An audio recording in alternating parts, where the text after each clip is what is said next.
বিস্কুটের রক্তক্ষয়ী কাণ্ডে দুই অভিযুক্তকে আটক করল করিমগঞ্জ পুলিশ। লঙ্গাই বাস পোস্টের ইনচার্জ পুলিশের দলবল নিয়ে করিমগঞ্জ শহর লাগোয়া বনমালী এলাকা থেকে আসামি মুস্তাক উদ্দিন ও জুবেল আহমেদকে আটক করে একটি ঘর থেকে উল্লেখ্য ত্রাণে চাউল ডাল চুরির অভিযোগ উত্থাপন করায় লঙ্কাকাণ্ড সংঘটিত হয়েছে রবিবার উত্তর করিমগঞ্জের বিস্কুট গ্রামে। ধারালো দা ও পাথরের আঘাতে থেতলিয়ে গিয়েছিল আব্দুল হেকিমের ব্যক্তির মাথা। ঘটনার বিবরণী জানা যায়, গতকাল অর্থাৎ রবিবার করিমগঞ্জ চক্র আধিকারিক কার্যালয় থেকে 22 গ্রাম জিবি 9 নং ওয়ার্ডের ত্রাণ সামগ্রী সমঝে দেওয়া হয়। অভিযোগ মতে ত্রাণের কিছু চাউল ও ডাল মাঝপথে উধাও হয়ে যায়। তখন স্থানীয় এক যুবক খসরুল হক এই বিষয়ে জিজ্ঞাসা করলে পরিস্থিতি উত্তপ্ত হয়ে ওঠে। একসময় স্থানীয় ওয়ার্ড সদস্যের প্রতিনিধি মোস্তাক উদ্দিনের নেতৃত্বে 5 জন ব্যক্তির নেতৃত্বে দলবদ্ধ আক্রমণ করেন বলে অভিযোগ। এই ঘটনার খসরুল হকের পিতা আব্দুল হেকিমের মাথায় এবং ধারালো দা দিয়ে আঘাত করে, এতে মাথা থেতলে যায়। স্থানীয়রা ঘটনাস্থল থেকে তাৎক্ষণিকভাবে উদ্ধার করে করিমগঞ্জ সরকারি হাসপাতালে নিয়ে গেলে অবস্থা আশঙ্কাজনক অবস্থা দেখে কর্তব্যরত চিকিৎসকেরা উন্নত চিকিৎসার জন্য শিলচর মেডিকেল কলেজে হাসপাতালে প্রেরণ করে। এদিকে গুরুতর আহত আব্দুল হেকিমের অবস্থা এখনও অবধি আশঙ্কাজনক, তাই তাকে গুয়াহাটি মেডিকেল কলেজে রেফার করা হয়েছে বলে জানান তার ছেলে খসরুল হক সংবাদ মাধ্যমের কাছে।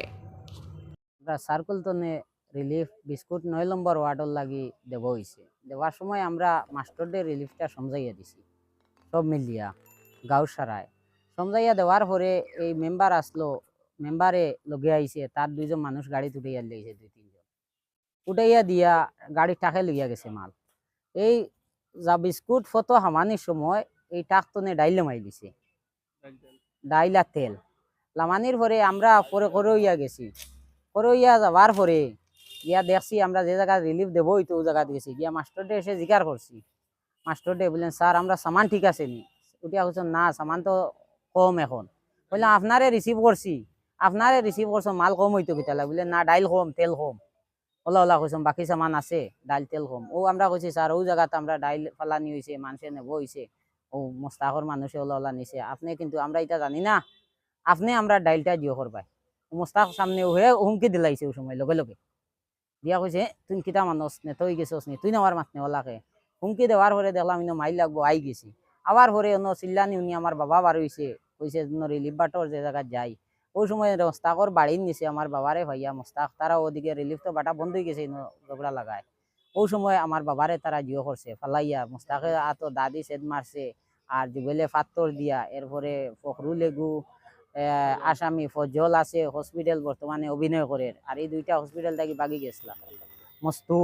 এটা বহুত মানুষ আছেন তারা, আর আমরা লগে আরো আমরা লগে বেজান মানুষ আছেন, হাজারও আছে। এখন গতদিন হসপিটাল থেকে আইছে, আবার পরে দারোগা গেছেন, তারা দেখছে এডমিশন, এরপরে গেছে এডমিশন দেখাইছে, তারা অভিনয় করছে। করার পরে আজকে তারা হসপিটাল থেকে বাগার চিন্তা ধান্দা করছে, বাদে রাইতু বাগে গেছে।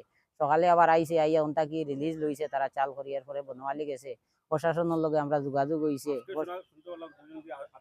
হয় আজকেও 2 জন আটক করা হয়েছে, প্রশাসনে খবর পাইয়া জুবেল আর মোস্তাক। এই বনমালী একটা গর্তনে আটক করা হয়েছে।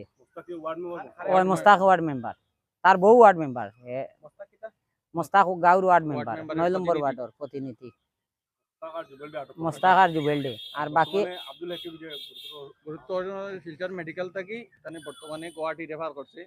আমরা যাই আর এখন ফ্যামিলির সাথে যোগাযোগ করছি, তাই আমরা সাহায্য সহযোগিতা করবা এবং প্রশাসনের দৃষ্টি আকর্ষণ করি বাকি আসামি যাতে অতি সত্য অ্যারেস্ট করা হয়, এটাই আমাদের। আর আমরা প্রশাসনের উপরে বিশ্বাস আছে, লগে লগে এই সঙ্গে কাজটাও করছেন, আমরা ওটাও ধন্যবাদ প্রশাসনকে দিয়া।